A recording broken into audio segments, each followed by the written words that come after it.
Hello you all, this is Juan Cruz from Inerize. Welcome to the 5th class of the reading course, where you will learn everything that you need to know about reading. In this video, we'll explore how to summarize a book, a chapter, a text, a movie, a meeting, and literally anything in 5 simple and easy steps. Let's begin. Perhaps you don't notice, but you summarize all the time. When someone asks you how's your day going, you don't go through every detail, like what color of toothbrush you use. When you explain a movie to someone, you don't introduce every character. You go straight to the point and hopefully not spoiling the end. Or when a friend that misses classes asks you to tell him what you learned, you don't start rambling for an hour as your teacher did. This is all summarizing, and basically what you're doing is to give a brief statement of the main points of something, whether that's your day, a class, a movie, or a complete book. Or to say it in another way, summarizing is to express the most important facts or ideas about something or someone in a short and clear form. Sounds pretty important, right? And it's because it is.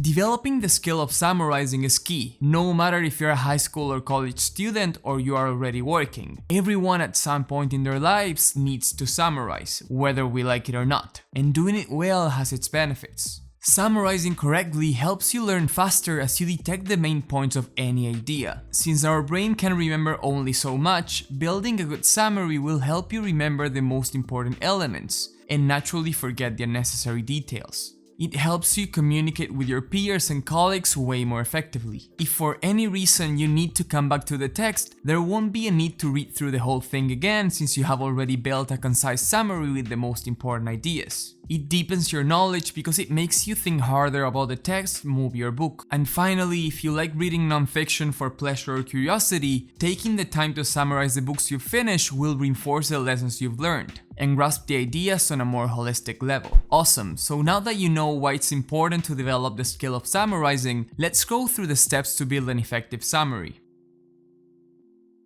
Step number 1. Identify the main idea. No matter what you're trying to summarize, it can be Kant's critique of pure reason or the Lion King's movie, everything can be distilled into one or a few sentences. If you have to summarize a book or a text, read the title and the table of contents to get an idea of what this is all about. If you have extra time, read the first and last few paragraphs of each chapter to get the gist of the book. In this way, you'll start reading with a clear picture in your mind. Step number 2. Identify supportive arguments. Now it's time to get our hands a bit dirty. In the second step, take a couple of minutes to identify the arguments that support the main thesis. These are usually easy to find because they are either separate sections of the book or chapters. Once you believe you found most of them, it's time to step number 3. Read, take notes, and understand the text. You know what the main thesis of the text is, and you also know its supportive arguments. Now you have to actually read the text. It's important here that you don't rush and take the time to comprehend what the author is trying to communicate. Underlining important phrases and sentences and taking notes are very useful in this step too. Step number 4. Reread your highlights and notes.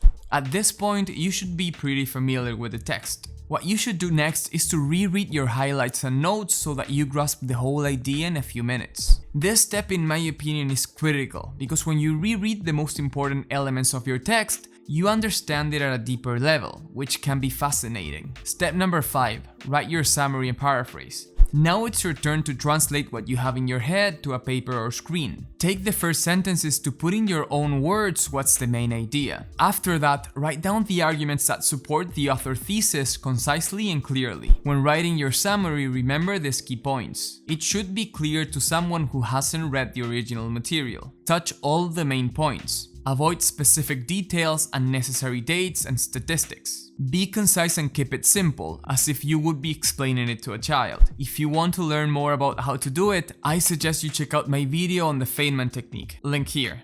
Paraphrase, don't try to imitate the author and use your own words. And finally, be objective. A summary by definition doesn't include your opinion. If you're writing a summary of a fiction, movie, or book, take into account questions like who, what, when, where, why, and how. Try to respond to them in less than 5 to 10 words each. There you have it, everything that you need to know about summarizing anything. Thank you very much for watching till the end. Don't forget to subscribe, give it a thumbs up so the YouTube algorithm recommends it to more people, share it with a friend who might find this information useful, and if you haven't, check my reading course, a video series with tips and techniques to make the most out of this beautiful thing that's reading. I leave the link in the description and in the comments. Again, thank you very much for watching and see you soon.